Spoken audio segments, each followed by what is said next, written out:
Pau lava le mele ya ile nau ta inga to fa ya to fete o le fia o atui ile tolo I le Rainmaker. Na sai tonu lava le Rainmaker ia ona tongi lo le fatini la to ai o le tulanga lo ya ile tunga fautasi tai o le hits numero lua. O le awa mai tau atu pe ama le fautasi ma le afa fautasi. Le awa ya iluma le sao le afio anga o le manulele tau sala numero tolu. Ile numero lua ilo na sao tonga le taiminei o le fialofani samo tolu mai la fia anga fanga sa a o le tulanga fa o le tulanga tolu fa inga ta lava ona mauti noa mamanino po ai se sa o sa nei ona o le tau fai tutusa o mamai ia le sa la fia anga o ili le lupelele o le toia ina le lo rider numero lua mai la fia anga nu uli o le taima mai la fia anga le one ia ma le fale o la tia a lauti tawa lau vaenga ia tawa ia tau fete o na tu usea vanoa I le teine Whainga tae tasi al teine lea tu umai tu ungal nei. Moni lei a eskia o le tūlanga nā le vava ai atu ai. Ia ua matua I whaasa wā lava le tō whai ata te malona au waa. Le manu lele tau sala numero tolu. Ua le ai lava se ava noa ia ua whanga uma. Malo losi le au waa. Ua whaasolo ina lua fautasi. Lea ua luma I nei le manu lele tau sala numero tolu. Mai le tau mua o le whanfani Samoa. I le tūlanga lua. Le ape polinga atu a eskia pe au lewa I luma le lupelele. I le tūlanga tolu pe au lewa manino atu. Finau mai le manulele tausala numero lua. Male tai mai le tūlanga wha. O le tau tonga lewa tau tau tūnga le asol nei le hiti numero lua lauti. O le wafai e le tō whai a tawhite e ma le sao le afionga nu ulile angana folia lea el taimi nei. Mai tawina I taimi o a onga saa nei o nu uli talu lava ona tu ulungo le sami. Le sawa ma le mata ina fo il tu lai mai. A le tai au le nei le tuunga. Le wafaya le tofaya tau fete ele angana le tele lava I Amerika Samoa. Ia o le pikti la na. Moni le lei a eskia. Ia pe ama o leu whaasolo atu lava ina tolu fautasi. Lea ua iai nei luma motu tasi ai luma. Ia le saa le nei o le manu lele tau sala numero tolu. Ao lo o taumwhai mai foi papatua. Male pe alfani Samoa. E tuli mai. Ia le saa le nei o le manu lele tau sala numero tolu. Pe iao lea ua mai tau atua manino. Le numero tolu. Lea ua se e mai iai le lupelele. Ai tau mai ai whanene malona sa. Le manulele tau sala numera lua. Leo tu ai whanene. Pe iau pau te isi atuitua. Ia le daima. Ia mese pao le whale o la tia. A whai ai whatu mawina le malosi o le sale o le afionga nu uli. Le ai whatau tai el to whai atau fete e lauti. Ia a tonu o le I unga leo le tu unga leo le hiti numero lua. Ua whaisina mamao le tulanga mua. Ua lele ale manu lele tau sala. Tau tua mai ai ia le sao le afio anga o wherfani Samoa tolu. Mai le afio anga o whangasa. Ia o numero tolu le mai tau atu. Ia o nala e moi lava ua manino le sao le afio anga o ili le lupe lele. Ale mai tau atu a pi mai le sao le afio anga o nuuli numero lua. Le awa toi maua mai e le afio anga ia whanene malona au waa. Ia le sao le afio anga o ili. E ono iai se suinga o le tuunga pe apai e whatu mawina. Le malo losi o au waa eskia. Ono le vava iatu. O lea foi wa tau mai foi a whanene. Male manu lele tau sala numero lua. Lea ua tai tau mua tutusa mai male lupe lele. I le tūlanga tolu. A o le tātou tūlanga mua lava. O le a whaasolo atu lava ina. Malaila kapi a toa lea wai luma indei. Ia tau fete ma le sao le manu le tau sala. Numero tolu. Tau mawhai mai le tūlanga lua le tau whai a pātua. Ma le pēr whani Samoa. Mai le apia angai whangasa. O le tūlanga mata ina tunga whautasi tai au nei lauti. O le tūlanga le tai. Mana ia le malu. Le wata tauto ai tau nui ngā tai tonu lava o le apia anga o whanga alu. Ia leo tātou wanga atu I le tolo lea o matawhao. Tolo sue. Ia a lea mai tawina. O loo wa mama o whaisina mama o luma o tūlanga mua. le sao le afio ngonu uli ia pe a vava ia tu foi a le mai ta watu numero tolu ia le ai le tu mama ina ele afio nga ia fanene ma le sao le afio ngonu uli le lo raila numero lua ia le sao le lupelele nana lo fina mai le tulanga tolu ia ole tulanga na le tato tu ngal temil nei le wa fafsanga tonu lava male fafsanga tonu lava male afio anga I fangalu ia le tato le sal nei o le manulele tausala numero tolu ia le wa fa solo atu ina fa I le lima fautasi e va I male talo fani Samoa I le tulanga lua tulanga tolu le o lo o tampai mai ai le lupelele ia le tulanga fa le o tampai mai ai fa nene ia male sao le manulele tausala numero lua lautia mai tu le taima ia a o le sao falo la tia le nao lo tampai mai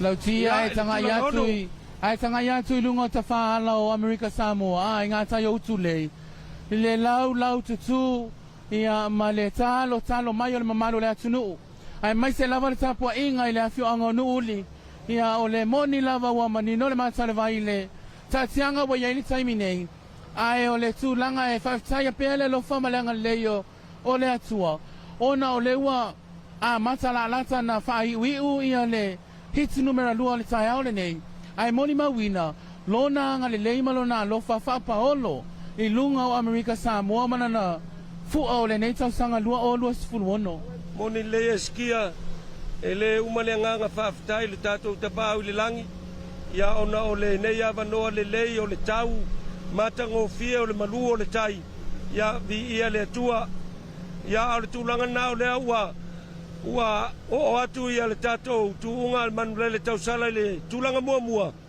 le o le a mimilo atu le tolo le o sue ai o lo tuli mai lava foi le tofa ia patua ma le fer fan Samoa mai le sa fanga sa mai la fia nga fanga sa lupe lele I le tulanga tolu tulanga fa le manulele tausala numero lua pa ua tu itua le taima ma le fale o la tia ia o le tulanga na o lo ta oto ai nei le tatou tuunga le temil nei a o lea ua mamao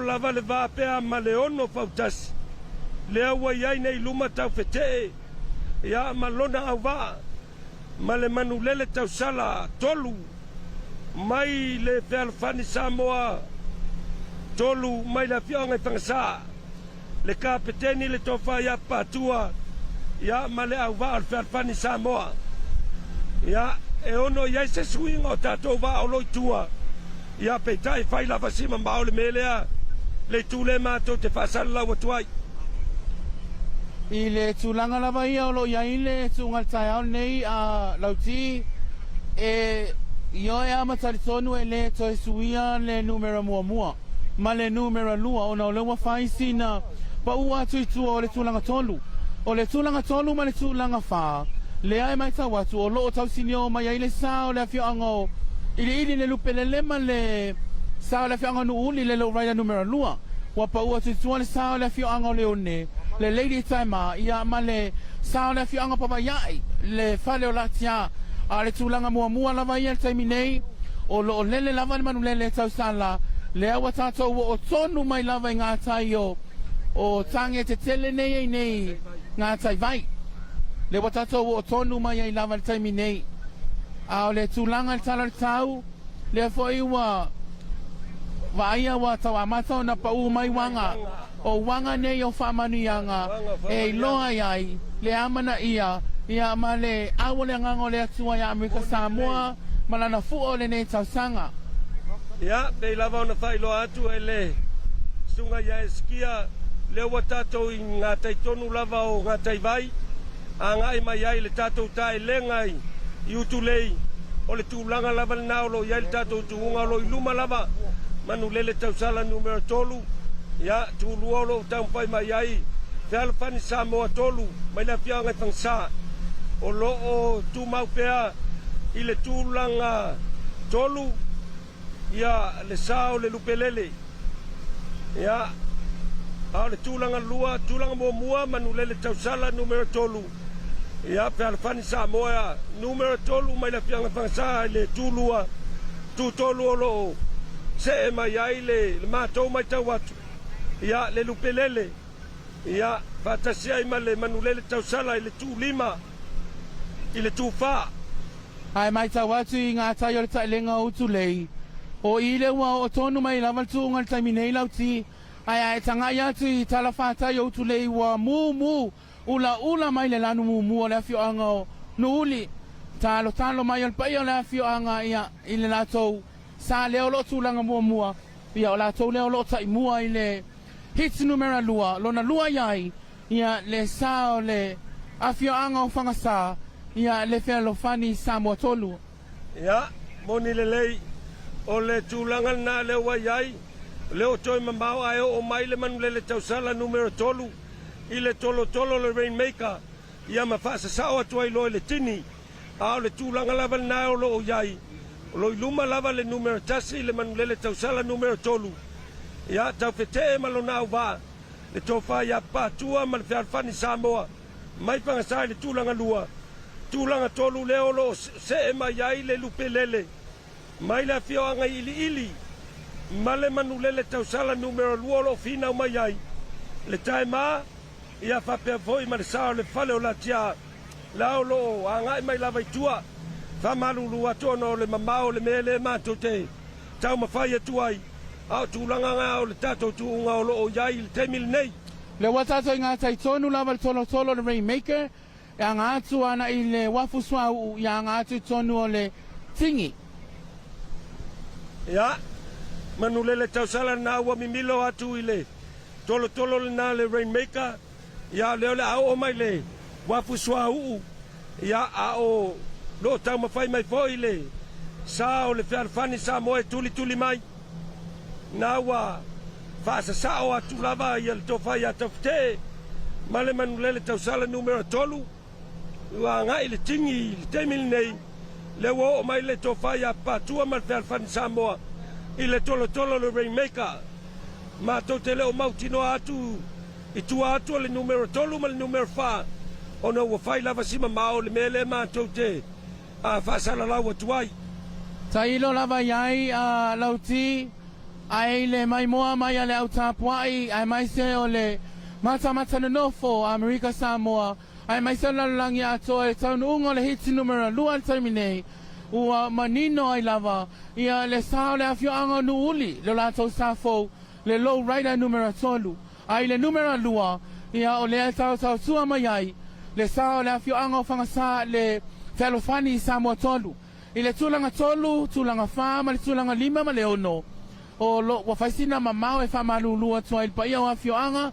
Ai mai se le au mai moa tapu ai. Ia e na o pausa ia e lata mai e mauti noa. O le numero tasi, ma le numero lua, le hiti numero lua. Tūlanga na olo iai le tūunga. Ia ua pai lava si mamao o le vao le numero tasi ma le numero lua. Le manulele tausala numero tolu tawhite malona au waa. Le afio anga inu uli o le nā lava ua tala fulu atu. Ia ua pai lava si mamao. Ai o loo tamu pai foi le tofa ia papatua ma le whialofani Samoa mai whangasa. E tuli mai le tūlanga lua. Ia tūlanga tolu pei lava ma tote mai tau atu. Lea lava o loo tamu pai mai ai le lupe lele. I le tūlanga tolu. A le tūunga le wailuma tonu lava o le wafu tele. Ia na ua o mai ai le manulele tausala numero tolu. Moni a saunoanga eskia le fionga le maupuia soli ai a tau. Fai mai soli ai le saunoanga soli ai a tau. Lau tio le vaa lea. Fatu saina le P2 pama ale Air Force ale United States. Le vava ai atuai. Sao le vaa. Ia, sao lele lava lau ti. Ia pei lava na sila fia. O le sao le afio anga nei o no uli lo raida numero tolu. Ta sile nei o sa ele ileva nei ato na ta tala aloa ia le tu ina ilalo. O lo fa taswa nei o sa o lo fausia ile fausanga phone nei o le faipakalasi. Le tu ainga foi le o se lau papa ai. O le mai tawina mai lava le aso na tu ilalo le sao le afio anga. E mai tawina le sao o le sa se ia o mai lava le taimi nei le mai tawat ile hits numero lua lava ia le numero tasi o lo fu atulanga mai lava le tulanga mua pea le sao le afio anga nu uli lua ia ile sao le afio anga o fangasa le paia le afio anga o nu uli ia o la o tau sila mai moa le nai lo tau sa le mua mai le taimi nei ia e faulinga mai ua matuai manino lava i le taimi le nei ia tulanga o le tuunga lea ua lea wailuma tonu lava o le maketi fangatogo ia le manulele tausala lenā o loo sau le tulaga muamua ia a o loo taumafai mai ai le fealafani Samoa i le tulaga lua o loo finau mai pea tatou sala itua ona o le mamao le mea o loo matou faasalalau atu ai faamalūlū atu ai i lau mai mo mai tutuila ma manua ae mai se foi o tatou aiga ma fanau ia tunuu e mamao i le tulaga lava ia o le tulaga muamua lauti ua mauti noa e le mawhai o na toi suia. Ai se ilonga o se vavenga. Po se afi fo ilea whao na ponei. Ia o na maua mai leo le sao le afi anga o nuuli. A le tulanga lava ia e pe o na sila mai moa le malo le atunuu. Ia nuuli manau tapua inga. Ia o lo sale na ua numera tasi. I le hits numera lua. Le o mato tau nu tonu mai lava. Anga atu inga tayo le marina. O lo tulanga mua lava le sao le afi anga o nuuli. Lua ia i le sao le afio anga o le fealafani Samoa tolu. A o le tulanga wha e tau le tulanga ono. Ia e wha malulu atu Amerika Samoa. Tau mawhai lava se mawhai e ngātai le mawhai. Peitai. Wa whai se na matou mamao mai la. Ia a o le taimi nei. Lewa ngātai tonu lava o le marina. Ia tulanga lewa iai. Lewa se mai lava.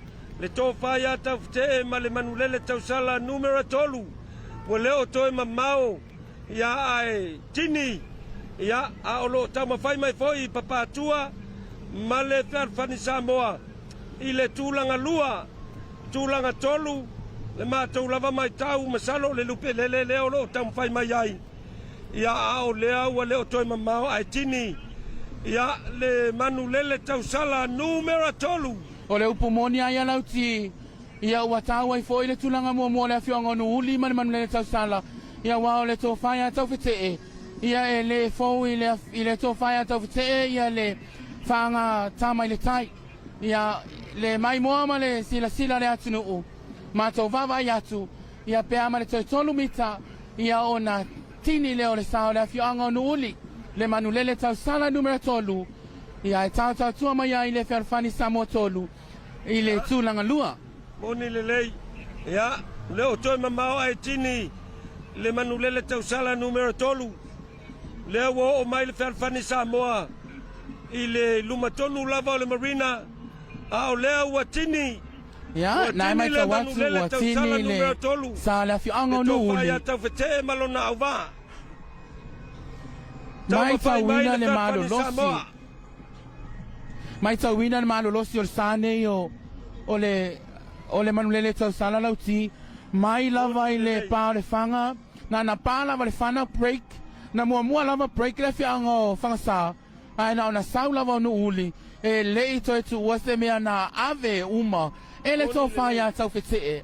Moni le lei. Iai mai tau watu nao le a tingi mai le sao le a whianga o whangasa, ia manatua, le paia le atinu, ma le mamalu o loo mai mua, o le hit numera lua lea, e wha ia whautasi, e fili mai ia e saili ai ia vai atoa ia le iva mo le siampini o siampini ai mai tau atu ngā taitono marina na wanga mai le numera tolu o le sao le afioanga o lupe lele mai le afioanga o ili lupe lele lewa le sao lupe lele mai le afioanga ili lewa se mai i le tatou tulaga tolu lewa tini fealafani Samoa ia le tatou tulua lenā o le sao lupe lele lea wa ngai mai i le tatou tulaga tolu ai o loo tau tua mai ai a le manulele tausala numera lua ia male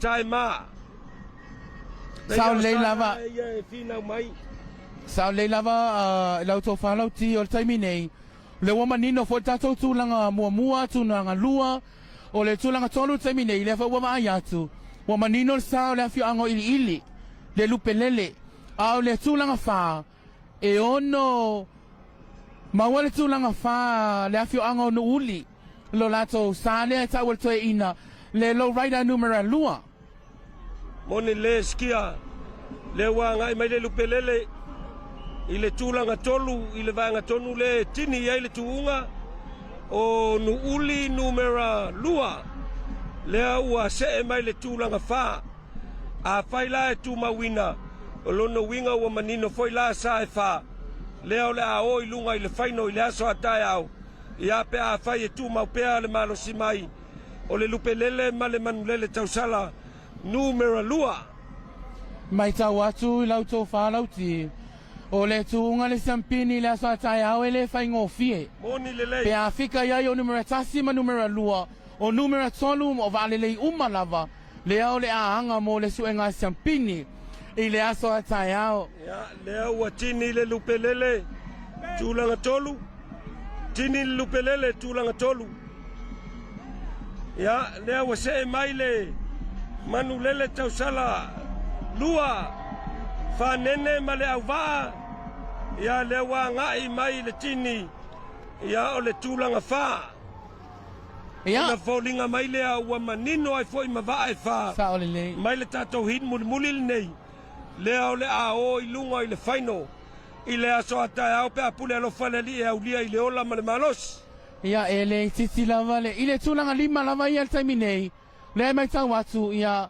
le ua se mai ai ia le tamaitai le lady taima mai le afio anga o Leone o na numero ono le iai o le sa o le afio anga o pava iai tasi leo sa o lo tautaia o lo fa tautaia ele e se ali tala vou o le kapteni pito ila titi foi leo tu nga va o tausanga nei o le kapteni leo le afio anga o pava iai le fale o latia le ai mai tawatua ia na ua tini mai ia le sa o le afio anga o Leone i le numero 5 ia ma le numero ono o le fale o latia mai le afio anga o pava iai.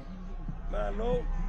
Ia le na mai mo mai Samoa ia o lea ua tini le fale o latia i le tūlanga ono o le tūlima o le taima ama i le afio anga i Leone ia o le tūlanga na o le tātou hilo na lua pe o na tau mawhai iai e whaasala lau ina atu tu sao ia wafoi lau mai moa ma lau whafonga mai tutu ila mamanua ia me se foi o le tātou songa ia whape foi o tātou a inga iatu nu e mamau ia sa maua mai le tātou whaasala lau ngai le nei tae au tau tua le nei alo whal televise le KVC KTV e whaia pea i tau sanga uma ia ua lava le tau mawhai e tu ina sao atu ia le tu unga whautasi ia o whainga mea le tai ia ua lava le mai moa ma le whaafonga mai o le tātou atunu ia whapea foi o tātou a inga i atunu mamau